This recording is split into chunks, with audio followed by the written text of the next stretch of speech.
मैं डॉक्टर लक्ष्मी नारायण, प्रवक्ता इतिहास, राजकीय मॉडल संस्कृति वरिष्ठ माध्यमिक विद्यालय ततारपुर इसमुरार रेवाड़ी हरियाणा, आप सभी विद्यार्थियों के सफल व सुंदर भविष्य की कामना करता हूँ। आज का अपने अध्याय का नाम है विद्रोही और राज, 1857 का आंदोलन और उसके व्याख्यान। आज का अपना उपविषय है 1857 के प्रथम स्वतंत्रता संग्राम की छवियाँ।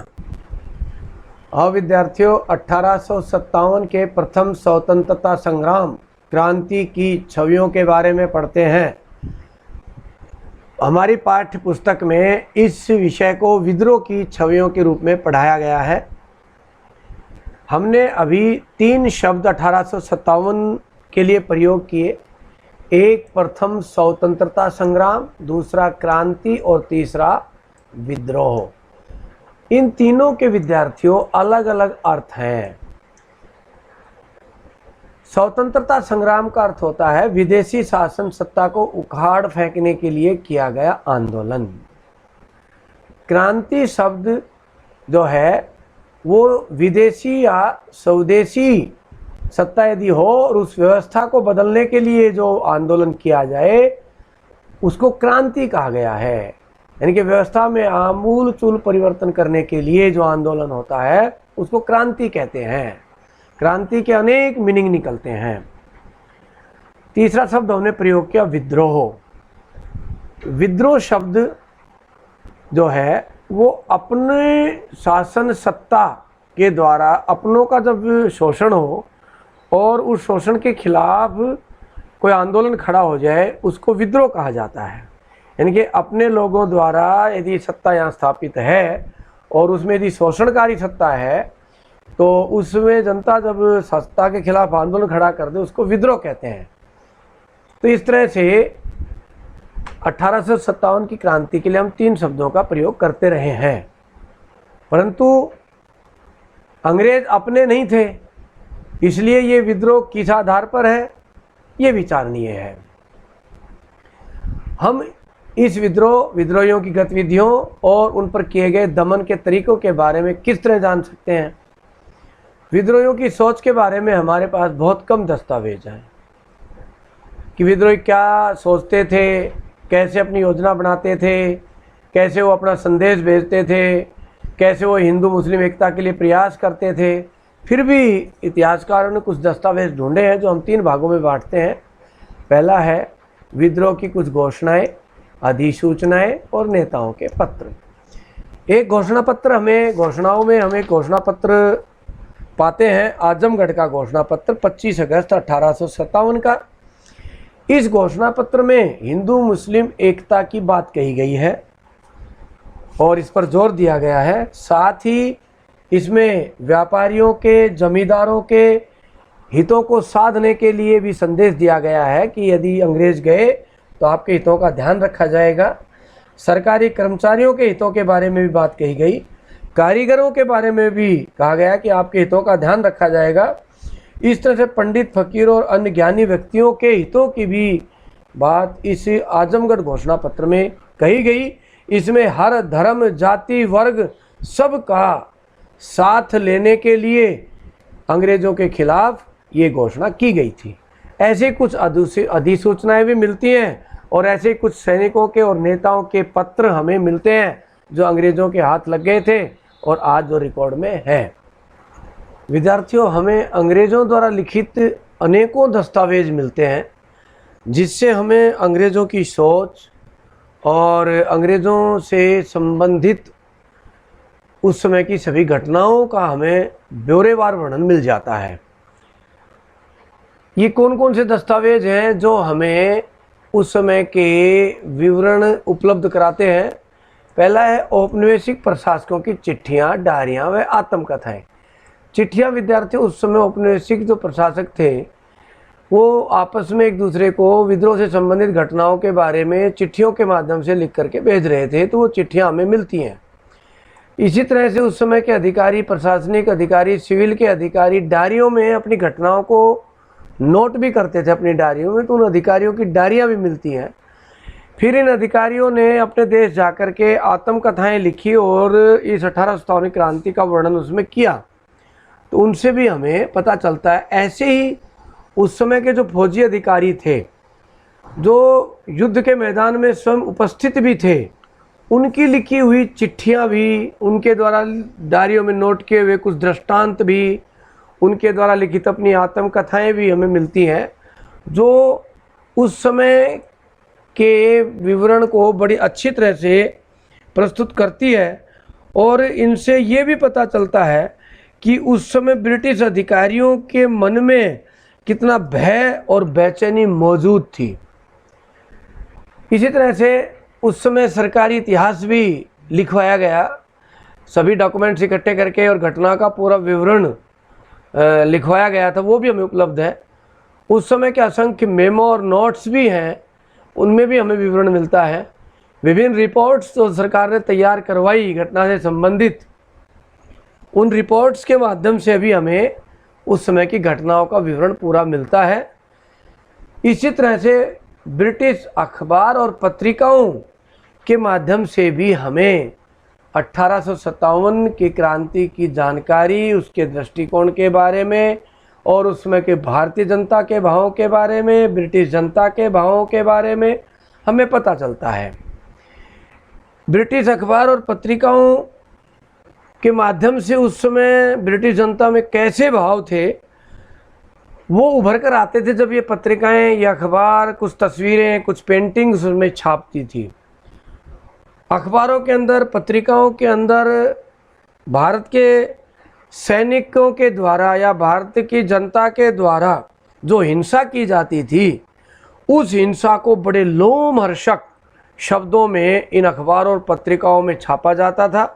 उससे संबंधित कोई तस्वीर और पेंटिंग या कार्टून तैयार किया जाता था और वो अखबार में छाप करके जनता के सामने जाता था, जिससे ब्रिटिश जनता की भावनाएं भड़कती थी और वो प्रतिशोध लेने की मांग करते थे कि भारतीय जनता को कुचला जाए, बुरी तरह से मारा जाए।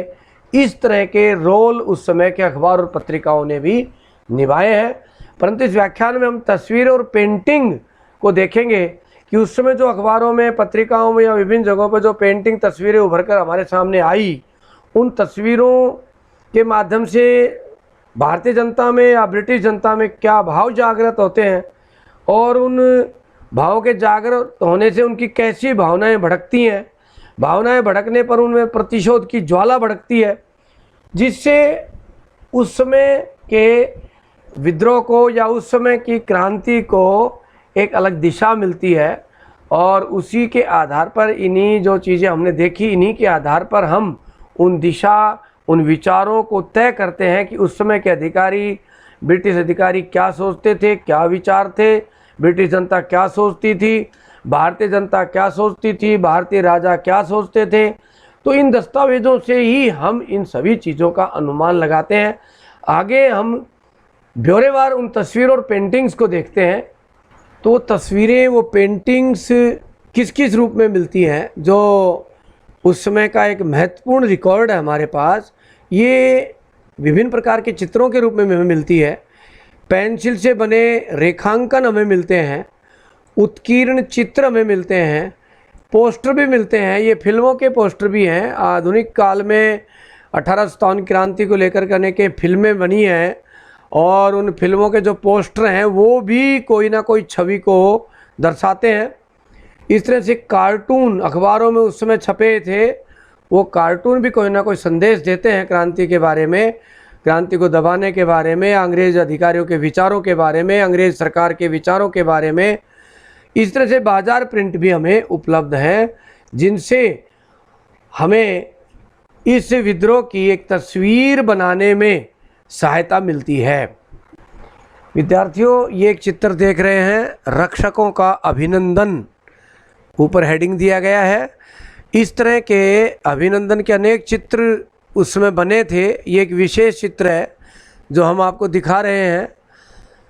इसमें जो रक्षक के रूप में उभरे थे, अंग्रेजी जनता को बचाने के लिए जो उभरे थे, उनका अभिनंदन किया जा रहा है, उन कमांडरों का अभिनंदन किया जा रहा है।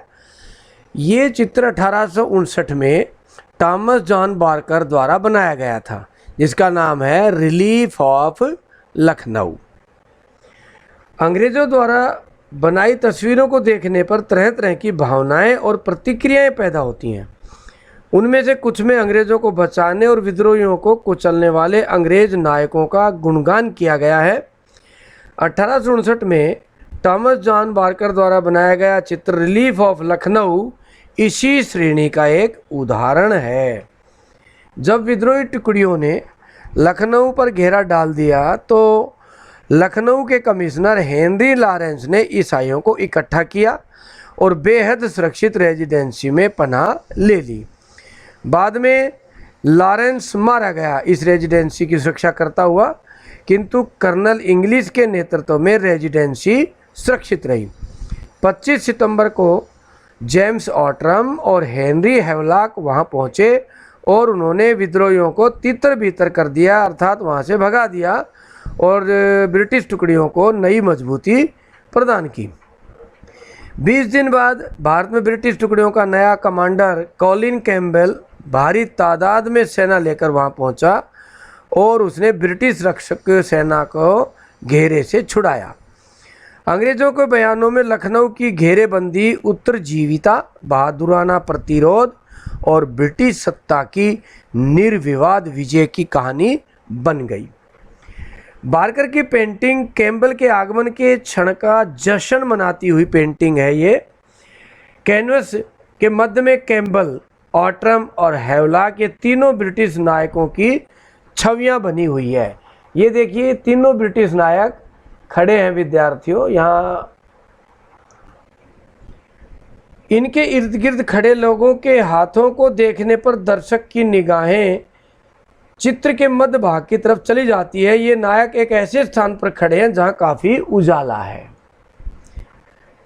जिनके अगले हिस्से में परछाई है और पिछली तरफ टूटा फूटा रेजिडेंसी दिखाई दे रहा है, जिसमें इन सब ने शरण ली थी। ये टूटा फूटा रेजिडेंसी ये विद्यार्थियों दिखाई दे रहा है। इस तरह से हम देख रहे हैं चित्र में। चित्र के अगले भाग में पड़े शव और घायल इस घेरेबंदी के दौरान हुई मारकाट की गवाही देते हैं, जबकि मध्य भाग में घोड़ों की विजयी तस्वीरें इस तथ्य पर जोर देती है कि अब ब्रिटिश सत्ता और नियंत्रण बहाल हो चुका है। ये शव पड़े हैं देखिए विद्यार्थियों, और ये घायल पड़े हैं कुछ सैनिक इधर, और इधर ये विजयी मुद्रा में घोड़े खड़े हैं। इस तरह के चित्रों से अंग्रेज जनता में अपनी सरकार के प्रति भरोसा पैदा होता था। जैसा कि इसमें कहा गया रिलीफ ऑफ लखनऊ, यानी कि लखनऊ में आराम मिल गया, रिलीफ मिल गया। और इस तरह के चित्रों को देख करके ब्रिटेन की जनता को वहाँ रिलीफ मिलता था। जो ब्रिटेन में रह रही थी, भारत के बारे में चिंतित हो रही थी, तो इस तरह के चित्रों से उनको भी रिलीफ मिलता था कि भारत पर उन्होंने फिर से सत्ता स्थापित कर ली है। उनके मन में भरोसा पैदा होता था इन चित्रों से। इन चित्रों से उन्हें यह लगता था कि संकट की घड़ी जा चुकी है, विद्रोह खत्म हो चुका है और अंग्रेज जीत चुके हैं। इस तरह के चित्रों से वहाँ की जनता में एक रिलीफ का भाव, एक आराम का भाव पैदा किया जाता था। एक चित्र और देख रहे हैं विद्यार्थियों हम, अंग्रेज औरतें तथा ब्रिटेन की प्रतिष्ठा, इसको हेडिंग दिया गया है। ये जो चित्र है ये जोसेफ नोएल पेटन द्वारा निर्मित चित्र है, निर्मित पेंटिंग है। इसका नाम रखा गया है इन मेमोरियम, जिसकी हिंदी होती है स्मृति में। कि स्मृति में किस तरह की यादें हैं, ये इस चित्र में प्रस्तुत किया गया है। अखबारों में छपी खबरों का जनता की कल्पना और मनोदशा पर भारी असर होता है। वे घटनाओं के बारे में लोगों की भावनाओं और सोच को तय करती हैं। भारत में औरतों और बच्चों के साथ हुई हिंसा की कहानियों को पढ़कर ब्रिटेन की जनता प्रतिशोध और सबक सिखाने की मांग करने लगी, क्योंकि अखबारों में बड़े ही लोमहर्षक शब्दों में खबरें छापी जाती थी और जनता सबक सिखाने की प्रतिशोध लेने की मांग करती थी। अंग्रेज अपनी सरकार से मासूम औरतों की इज्जत बचाने और निसहाय बच्चों को सुरक्षा प्रदान करने की मांग करने लगे।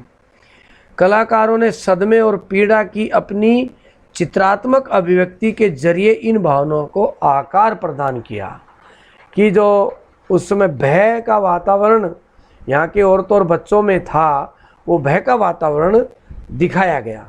जोसेफ नोएल पेटन ने सैनिक विद्रोह के 2 साल बाद ये इन मेमोरियम यानी कि स्मृति में ये चित्र बनाया। इस चित्र में देखो बच्चों, अंग्रेज औरतें और बच्चे एक घेरे में एक दूसरे से लिपटे दिखाई दे रहे हैं। ये औरत बैठी है, इसके बच्चे इसको घेर रहे हैं। एक बच्चा ये है, एक बच्चा ये, एक बच्चा ये, इस तरह से ये बच्चे हैं। ये सब इस औरत के चिपट रहे हैं, लिपट रहे हैं। ये लाचार और मासूम दिख रहे हैं, मानो एक भयानक घड़ी की आशंका में है। इनके चेहरे के जो भाव हैं वो इस प्रकार के हैं कि इनके साथ किसी भी क्षण किसी भी प्रकार की घटना हो सकती है और ये भयांकित हैं। ये अपनी बेइज्जती, हिंसा और मृत्यु का इंतजार कर रहे हैं। इन मेमोरियम में भीषण हिंसा नहीं दिखती, उनकी तरफ सिर्फ एक इशारा है, यानी कि हिंसा करने वाला कोई नहीं दिखाई दे रहा, परंतु उस भारी हिंसा की कल्पना से ये भयांकित चित्र बनाया गया है। यह दर्शक की कल्पना को झंझोड़ती है और उसमें गुस्से और बेचैनी का भाव पैदा करती है। इसमें विद्रोहियों को हिंसक और बर्बर बताया गया है। हालांकि विद्रोह चित्र में विद्रोही नहीं दिखाई दे रहे, फिर भी उनकी हिंसा और बर्बरता के कारण ये कितने भयांकित हैं, इससे अनुमान लगता है कि कितनी भारी हिंसा और बर्बरता हो रही होगी। पृष्ठभूमि में आप ब्रिटिश टुकड़ियों को रक्षक के तौर पर आगे बढ़ता देख सकते हैं।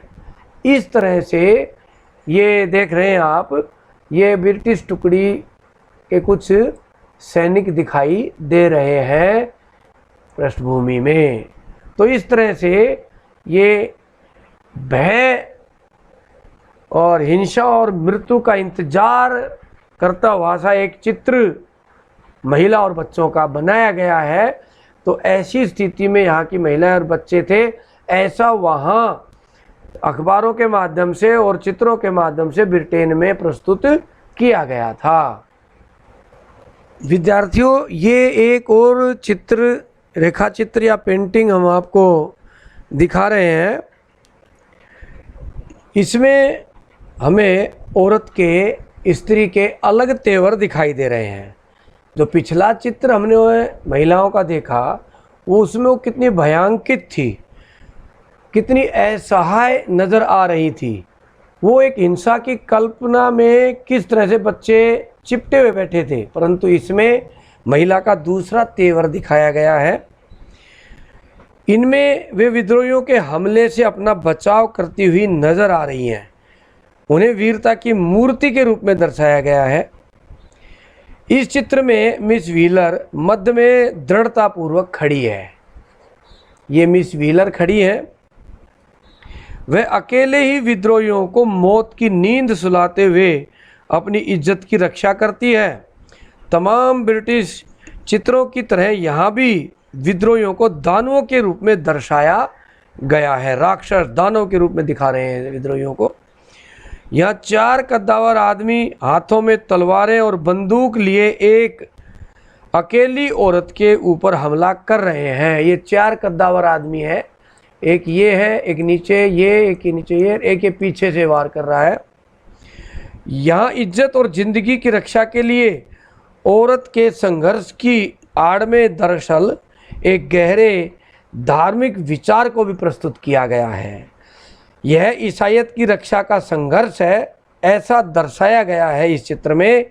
कैसे दर्शाया गया है कि ये ईसाईयत के रक्षा का संघर्ष है। ये विद्यार्थियों देखो, ये पुस्तक, ये बाइबल है। ईसाइयों की धार्मिक पुस्तक होती है बाइबल, इस पर लिखा हुआ है होली बाइबल।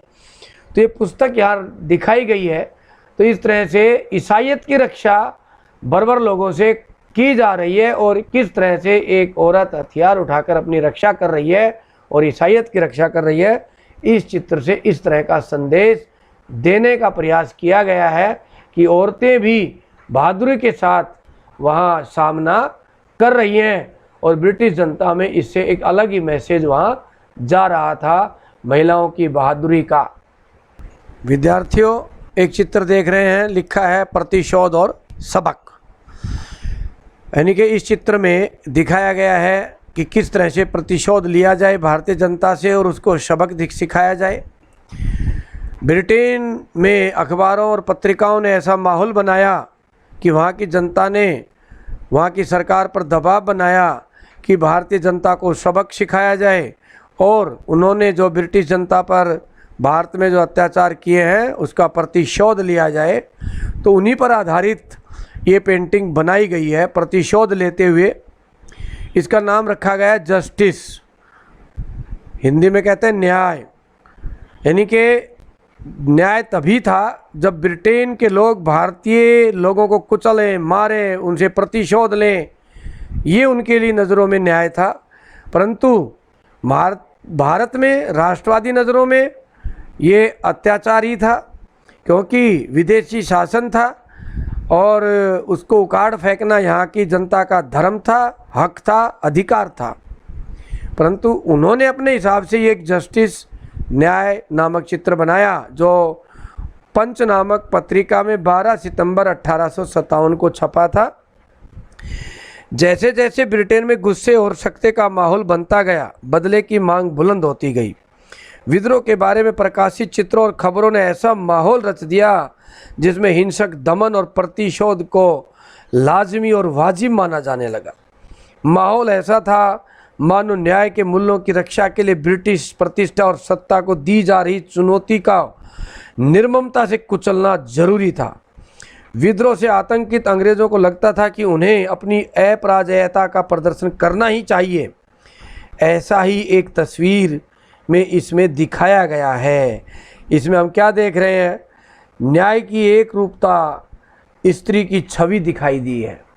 यानी कि न्याय को स्त्री के रूप में दिखाया गया है, जिसके हाथ में तलवार है, दूसरे हाथ में ढाल है। उसकी मुद्रा बड़ी आक्रामक दिखाई गई है। चेहरे पर भयानक गुस्सा और बदला लेने की तड़प दिखाई दे रही है। वह सिपाहियों को अपने पैरों के तले कुचल रही है। ये देखो, ये सिपाही कुचल दिए सारे अपने पैरों के तले। जबकि भारतीय औरतों और बच्चों की भीड़ भय से कांप रही है। ये देखिए पीछे, ये ढाल के नीचे ये भारतीय औरतें और बच्चे बैठे हैं और किस तरह से भयांकित हैं, डर से कांप रहे हैं। तो उस चित्र से विपरीत चित्र है। एक चित्र में वहाँ की स्त्रियों को भयांकित दिखाया गया था, या उलट करके भारतीय बच्चों और महिलाओं को भयांकित दिखाया गया है। इसी को प्रतिशोध और सबक कहा गया और इसी को न्याय कहा गया ब्रिटिश जनता की नज़रों में। ये एक और चित्र हम देख रहे हैं जो प्रतिशोध और बदले को ही दर्शा रहा है। लिखा हुआ है बंगाल टाइगर से ब्रिटिश शेर का प्रतिशोध। यानी कि ब्रिटिश लोगों ने अपने आप को शेर के रूप में दिखाया और बंगाली लोगों को टाइगर के रूप में। भारत में टाइगर ज़्यादा होता है, तो भारत को चिन्हित किया गया टाइगर से। इस टाइगर के पैरों के नीचे ध्यान से देखिए, एक बच्चा, ये एक बच्चा है और ये एक औरत। इस तरह से बच्चों और औरतों पर इस टाइगर ने अत्याचार किए तो ब्रिटिश शेर ने बदला लिया, प्रतिशोध लिया। यानी कि ऐसा दिखाया गया कि भारत के उस समय क्रांतिकारियों ने ब्रिटिश महिला और बच्चों पर बड़े अत्याचार ढाए थे और उनका बदला ब्रिटिश शेरों ने ले लिया। ऐसा एक मैसेज ब्रिटेन की जनता को दिया गया इस प्रकार के चित्रों के माध्यम से कि हमने वहाँ प्रतिशोध ले लिया है। प्रतिशोध और सबक को दर्शाने वाले ऐसे सैकड़ों चित्र समय समय पर ब्रिटिश प्रेसों में छपते रहते थे। इस तरह के कार्टून, इस तरह के चित्र जो हिंसा का प्रदर्शन कर रहे थे और इस हिंसा प्रदर्शन से ये साबित किया जा रहा था ब्रिटेन में कि भारत में दहशत का माहौल बना दिया गया है, प्रतिशोध ले लिया गया है, वहाँ की जनता को सबक सिखा दिया गया है। इस तरह के चित्रों के माध्यम से दिखाया जाता था। ये जो हम सामने चित्र देख रहे हैं, इसमें पेशावर में विद्रोहियों को मृत्युदंड दिया जा रहा है। ये पेशावर की पहाड़ियों का चित्र है और ये बनाया हुआ चित्र है, कोई फ़ोटो नहीं खींचा गया है। और इसमें विद्रोहियों को देखिए ध्यान से, तोप से उड़ाया जा रहा है, तोप से उड़ाकर उनको सज़ा दी जा रही है। यह चित्र इल्लुस्ट्रेटेड लंदन न्यूज़ में 3 अक्टूबर 1857 को छपा। यहाँ मृत्युदंड का दृश्य एक नाटक के रंगमंच जैसा दिखाई देता है। निर्मम सत्ता का नाट्य मंचन किया गया है। निर्मम सत्ता यानी कि ब्रिटिश सत्ता को निर्मम सत्ता कहा गया है, उसका नाट्य मंचन। पूरे दृश्य पर वर्दियों में सजे घुड़सवार, सैनिक और सिपाही हावी दिखाई देते हैं। देखिए ये सब घुड़सवार, ये सैनिक खड़े हैं, ये खड़े हैं इस तरह से, इधर ये घुड़सवार खड़े हैं और कुछ ये सैनिक इधर खड़े हैं। आगे तोपों से उनको उड़ाया जा रहा है विद्रोहियों को। इन सैनिकों को जो खड़ा किया गया है, जो हमें घोड़ों पर और विभिन्न ग्रुपों में, बटालियनों में खड़े दिखाई दे रहे हैं, ये सब भारतीय सैनिक हैं, ड्रेस में हैं एकदम, और इनके सामने तोपों से उड़ाया जा रहा है। तो इसका उद्देश्य ये था कि भारतीय सैनिक इन दृश्यों को देख करके डर जाएं, उनकी रूह कांप जाए। इस तरह के विद्रोह करने के क्या भयानक परिणाम होते हैं ये साक्षात महसूस करें, इसलिए भारतीय सैनिकों को चारों तरफ खड़ा करके उनके सामने ही भारतीय विद्रोही सैनिकों को तोपों से उड़ाया गया, ताकि ऐसे आगे ये भयांकित रहें और इस तरह की हिम्मत ना जुटा पाएं। तो इस चित्र में ऐसा दर्शाया गया है। विद्यार्थियों, ये एक और चित्र हम देख रहे हैं, पेशावर का ही ये चित्र बनाया गया है। ये चित्र भी 3 अक्टूबर 1857 को ही इल्लुस्ट्रेटेड लंदन न्यूज़ में छपा था। इस चित्र में ध्यान से देखिए, ये 12 आदमी फांसी पर लटकाए गए हैं और चारों तरफ तोपें लगा रखी हैं। ये देखिए तोपें खड़ी हैं, ये तोपें खड़ी हैं, इधर ये तोपें खड़ी हैं। इस तरह से तोपों से पूरा सुरक्षा घेरा बनाया गया है और एक दहशत का प्रदर्शन खुले में किया जा रहा है। लोगों को ये एहसास कराने की कोशिश की जा रही है कि सज़ा किसी बंद जगह पर नहीं बल्कि लोगों के बीच में भी दी जा सकती है। उसे खुले में नाटकीय ढंग से प्रस्तुत करना ज़रूरी होता है ताकि विद्रोहियों में दहशत फैल जाए और आगे इस तरह की हिम्मत ना कर सके। तो इस तरह हमने देखा, ये 2 चित्र दहशत और प्रतिशोध को प्रदर्शित कर रहे हैं। प्रतिशोध और सबक सिखाने की चाह इस बात में भी प्रतिबिंबित होती है कि विद्रोहियों को कितने निर्मम ढंग से मौत के घाट उतारा गया, उन्हें तोपों के मुहाने पर बांधकर उड़ा दिया गया या फांसी पर लटका दिया गया। इन सजाओं की तस्वीरें आम पत्र पत्रिकाओं के जरिए दूर दूर तक पहुंच रही थी, ब्रिटेन में अखबारों में छप करके पहुंच रही थी, ताकि वहां की जनता को लगे प्रतिशोध ले लिया गया है, सबक सिखा दिया गया है और दहशत का माहौल बना दिया गया है भारतीय जनता में। एक चित्र और देख रहे हैं हम, द क्लेमेंसी ऑफ कैनिंग, यानी कि कैनिंग का दया भाव। लॉर्ड कैनिंग चेयर पर बैठे हैं। 1857 की क्रांति के समय भारत के गवर्नर जनरल लॉर्ड कैनिंग ही थे और सामने एक सैनिक खड़ा है, भारतीय सैनिक है ये। यह चित्र एक कार्टून है और पंच नामक पत्रिका में 24 अक्टूबर 1857 को ब्रिटेन में छपा। जब प्रतिशोध के लिए शोर मच रहा था और प्रतिशोधात्मक चित्र छापे जा रहे थे, जनता सरकार पर दबाव बना रही थी कि प्रतिशोध लिया जाए, उस समय गवर्नर जनरल कैनिंग ने ऐलान किया कि नरमी और दया भाव से सिपाहियों की वफादारी हासिल करने में मदद मिलेगी, ऐसा कहा कैनिंग ने। तो उस समय ब्रिटिश अखबारों ने, ब्रिटिश मैगजीन्स ने, ब्रिटिश प्रेस ने लॉर्ड कैनिंग का मजाक उड़ाया कि जनता को प्रतिशोध चाहिए और लॉर्ड कैनिंग दया की बात कर रहे हैं, इसलिए एक हास्यपरक व्यंग्यात्मक ये कार्टून बनाया गया है। इस कार्टून में नीचे क्या लिखा गया है? गवर्नर जनरल बिल्कुल सही, फिर वे उसे घिनौनी बंदूकों से नहीं उड़ाएंगे बशर्ते वो एक अच्छा सिपाही बनने का वादा करें। यानी कि कैनिंग कह रहा है कि भाई हम तुम्हें बंदूकों से या तोपों से नहीं उड़ाएंगे, तुम लोग एक अच्छा सिपाही, वफादार सिपाही बनने का हमारे से वादा करो। इसमें लॉर्ड कैनिंग एक सिपाही के सिर पर हाथ रखे हुए हैं और इस सिपाही के दोनों हाथों में, एक में तलवार और एक में एक कटार है और दोनों से खून टपक रहा है।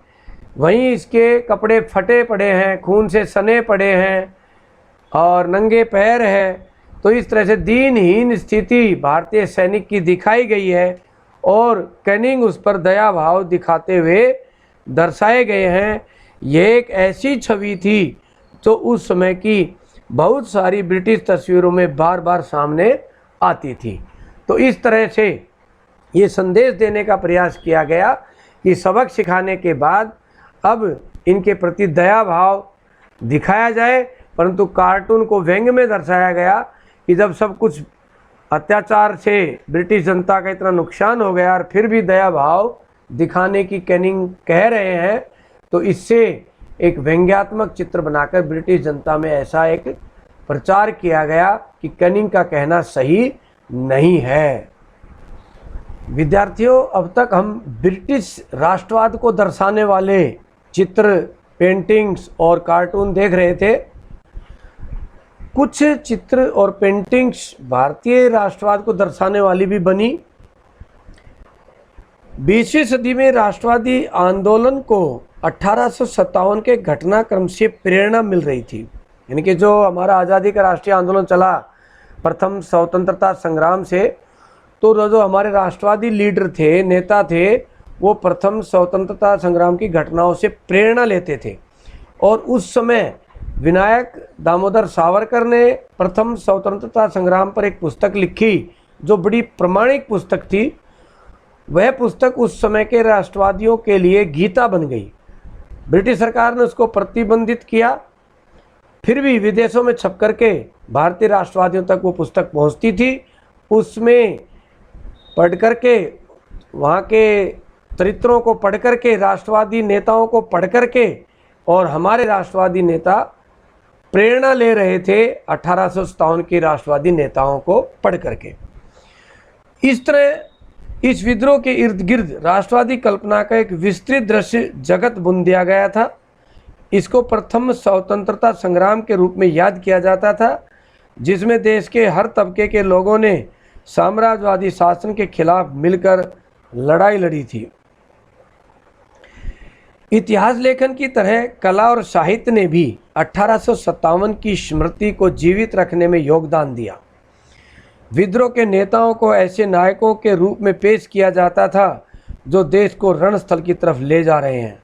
उन्हें लोगों को दमनकारी साम्राज्यवादी शासन के खिलाफ उत्तेजित करके चित्रित किया जाता था। एक हाथ में घोड़े की रास, दूसरे हाथ में तलवार थामे अपनी मातृभूमि की मुक्ति के लिए लड़ाई लड़ने वाली रानी के शौर्य का गौरवगान करते हुए अनेक कविताएं लिखी गई। रानी झांसी को एक ऐसी मर्दाना शख्सियत के रूप में चित्रित किया जाता था जो दुश्मनों का पीछा करते हुए ब्रिटिश सिपाहियों को मौत की नींद सुलाते हुए आगे बढ़ रही है। देश के विभिन्न भागों में बच्चे सुभद्रा कुमारी चौहान की कविता आज भी गुनगुनाते रहते हैं। खूब लड़ी मर्दानी वो तो झांसी वाली रानी थी। लोक छवियों में रानी लक्ष्मीबाई को प्राय फौजी पोशाक में घोड़े पर सवार और एक हाथ में तलवार लिए दिखाया जाता है। अन्याय और विदेशी शासन के दृढ़ प्रतिरोध का प्रतीक वो चित्र बन गया है। इस तरह से अनेक और भी चित्र उभर कर सामने आते हैं। जो चित्र हम सामने देख रहे हैं जिस पर लिखा है झांसी की रानी, ये झांसी की रानी फिल्म का पोस्टर है। इस तरह के पोस्टरों के माध्यम से भी एक राष्ट्रवादी छवि देश में बनती है और इनसे राष्ट्रवाद की प्रेरणा आने वाली जनरेशन भी लेती है। इन तस्वीरों से पता चलता है कि उन्हें बनाने वाले चित्रकार इन घटनाओं को कैसे देखते थे, उनके एहसास क्या थे और वे क्या कहना चाहते थे। इन चित्रों और कार्टूनों के माध्यम से हम उस जनता के बारे में जान सकते हैं जो उन चित्रों की तारीफ या आलोचना करती थी, उनकी नकलों को खरीदकर घरों में सजाती थी। यानी कि आज भी हम अनेक महान पुरुषों की पोस्टर की नकलें घरों में हम लगाते हैं, सजाते हैं, जिससे हमें प्रेरणा मिलती है। ये तस्वीरें केवल अपने समय की भावनाओं और एहसासों को ही प्रतिबिंबित नहीं कर रही थी, उन्होंने संवेदनाओं को भी शक्ल दी। ब्रिटेन में छप रहे चित्रों से उत्तेजित वहाँ की जनता विद्रोहियों को भयानक बर्बरता के साथ कुचल डालने के लिए आवाज़ उठा रही थी, तो वहीं दूसरी तरफ भारतीय राष्ट्रवादी चित्र हमारी राष्ट्रवादी कल्पना को निर्धारित करने में मदद कर रहे थे। इस तरह हम देखते हैं कि वो चित्र जो पहले देखे वो ब्रिटिश राष्ट्रवाद को उभार रहे थे, तो इसी तरह से भारतीय नेताओं, भारतीय राष्ट्रवादियों के जो चित्र बने 1857 के, वो भारतीय राष्ट्रवाद को उभार रहे थे। तो इस तरह से चित्रकार अलग अलग कल्पना से अलग अलग चित्र बनाते हैं और ये चित्र राष्ट्रवाद की प्रेरणा हमें देते हैं। तो इसी के साथ विद्यार्थियों आज का हमारा व्याख्यान समाप्त होता है। अब इस व्याख्यान से संबंधित कुछ अभ्यास के प्रश्न। पहला प्रश्न है, विद्रोहियों की सोच के बारे में हमारे पास क्या दस्तावेज हैं। दूसरा प्रश्न, विद्रोह के बारे में जानकारी के हमें क्या क्या दस्तावेज मिलते हैं। तीसरा प्रश्न, चित्रों व पोस्टरों से विद्रोह की कैसी राष्ट्रवादी कल्पना उभरकर सामने आती है। तो ये प्रश्न आप अपनी नोटबुक में करेंगे। आप सभी का बहुत बहुत धन्यवाद।